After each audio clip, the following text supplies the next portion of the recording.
Добар ден и од мене. Повторно во аеродром, повторно нов парк, нова инвестиција, сега овде во Лисиче. И добро е тоа да се гради, добро е да се прават инвестиции кои што ќе значат подобар живот за граѓаните, за жителите. И покрај тоа што имаме состојба во која што од владата континуирано, посебно за општина аеродром, се врши жесток притисок во форма на тоа да се намалуваат дотациите. Континуирано се кратат дотациите. Нема никаква поддршка, нити од страна на владата, нити за жалот од град Скопје, иако беше многу ветувано овдека, посебно од град Скопје за аеродром, но еве колку се можностите, а можностите и се прават начовечки напори да бидат се поголеми, се прават ваков тип на проекти, ваков тип на објекти.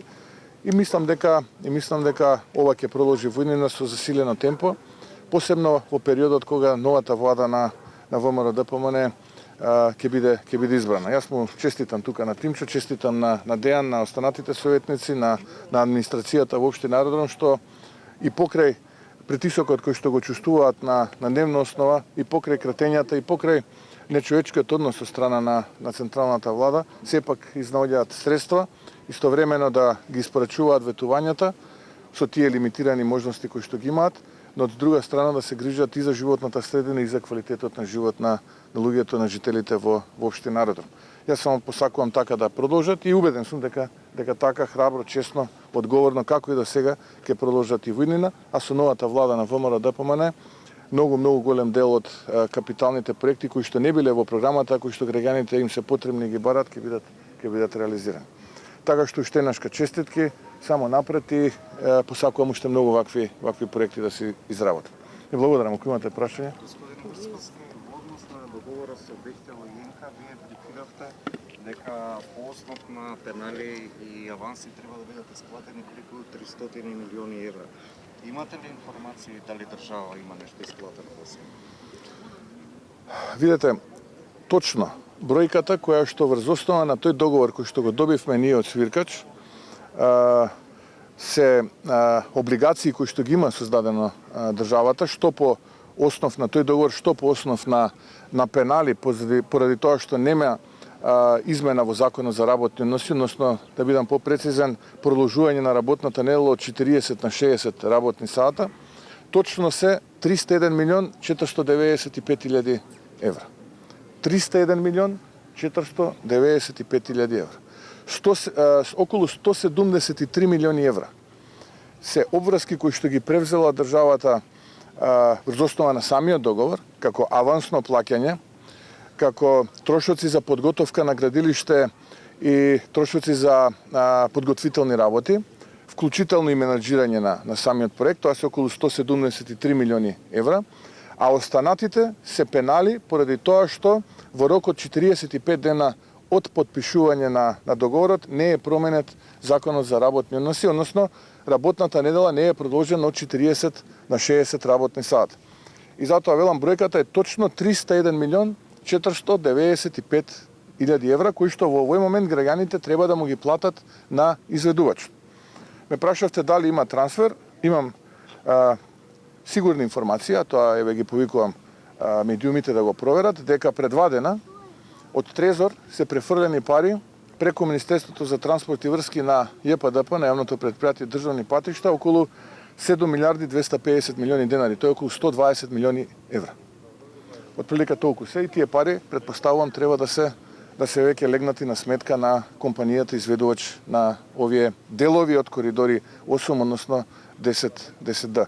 Така што ова информација ја имам од пред 2 дена, односно да бидам попрецизен од средата, еве ве повикувам вие да го прашате Министерството за финансии, да го прашате јавното предпријатие дали се плати 120 милиони евра.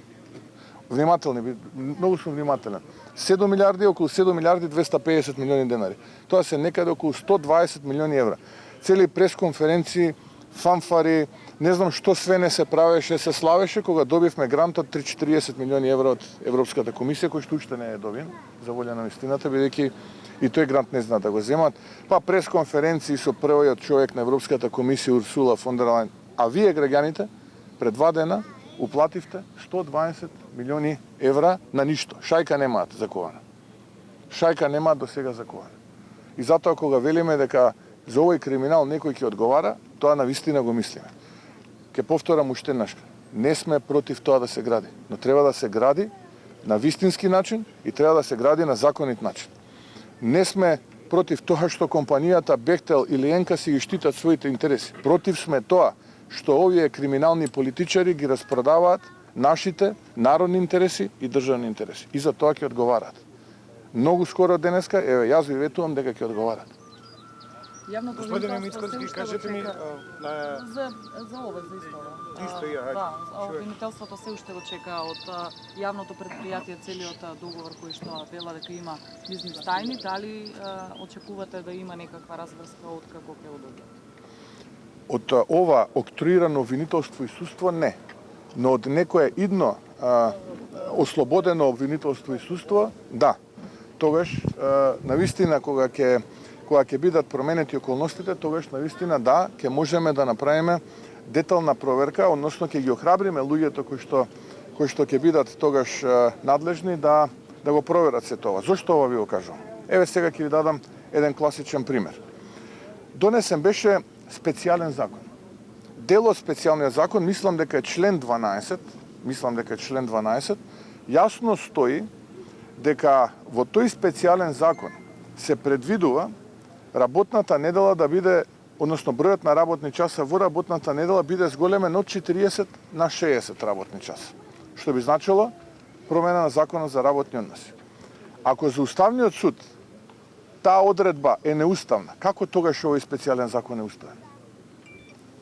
Вие очекувате од ова октруирано судство и партизирано што прави циркус и не гледате од најсудскиот совет пред некој ден, гледате што се случува таму, дека ќе одолее на притисоците на Зечевич, на Ковачевски, на Груби и на останатите? Не, само ќе се засилат. Затоа што нивен интерес се парите, а наш интерес е народот. Има разлика во тоа.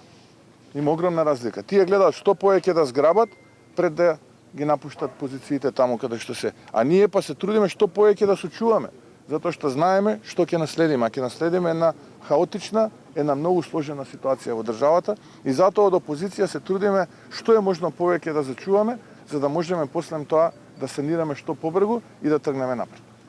Имате ли споредба на господине Мицкоски, споредба направено со други договори за изведување? На брифингот беше споменато, сега што ми текнува за транспорт на површински ископ, Бехтел и Енка над 5 евра до 3 километри, за разлика месец дена предходно домашна фирма за 2, нешто евра до 15 километри. Споредивте ли други договори? Да. Еве, вие споменавте едно од тие ставки кои што ги имаме, но во деновите кои што следат ќе има и повеќе такви споредби. Во договорот кој што го потпишала државата со изведувачот за делови од коридорите 8 и 10Д, ископ површински слој е некаде околу, со вклучен транспорт до 15 км, околу 7,36, односно 7,5 евра по метар кубен.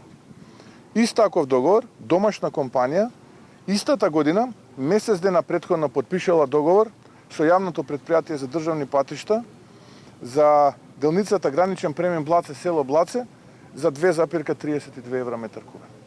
За повеќе од 3 пати поевтина цена. Само внимавајте, станува збор за милиони метри кубни. Не станува збор за 1000-2000 метри кубни. И ако разликата е 5 евра за метар кубен, замислете, ако имате таму, не знам, 2, 3, 4 милиони метри кубни, колкава е разликата и каде ќе завршат сите тие пари. Значи, станува збор за огромна разлика. Истото тоа се случува и за ископ на неповршински слој, туку остатокот од земјата до нивото кое што е потребно да биде ископан ровот. Ако оваа домашна компанија има потпишано, да речеме, за реконструкција на таков пат цена од околу, мислам дека беше околу 4 евра, односно 4,5 евра за метар кубен, во овој договор за деловите од коридорите 8 и 10Д, таа цена е 8,95 евра за метар кубен. Повеќе од дупло. Повторно станува збор за милиони кубици. И сега, јас само две ставки ви кажав, а во деновите кои што следат и другите ќе ги вадиме. Една по една, за да видат граѓаните за што станува збор. И второ, ние го побаравме договорот.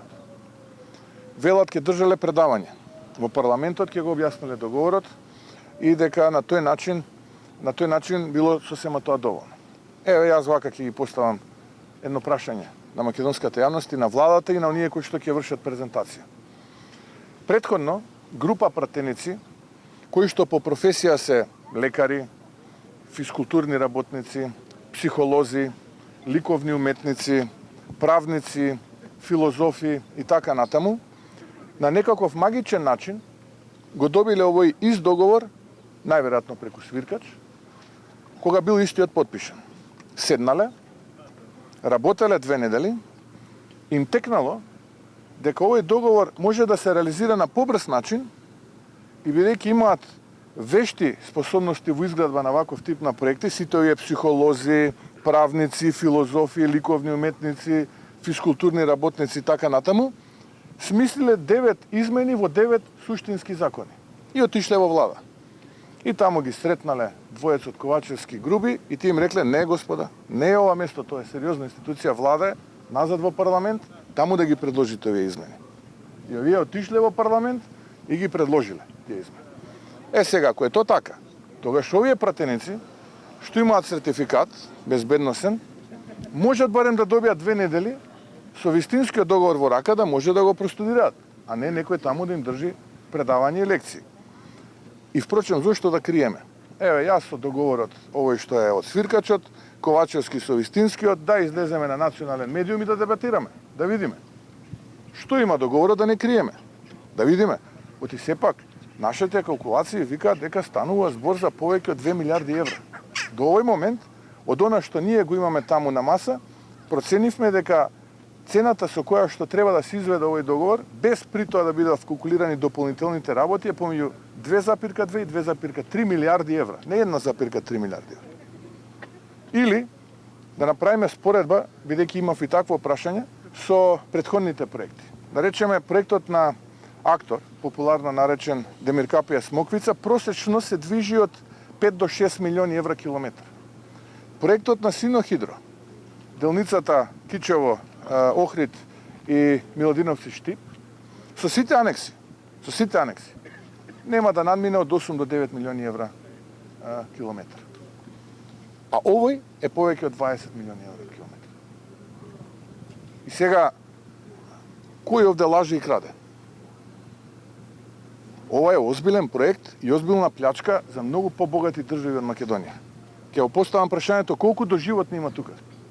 Ако за $1 имаме неколку доживотни, колку овдека доживотни има?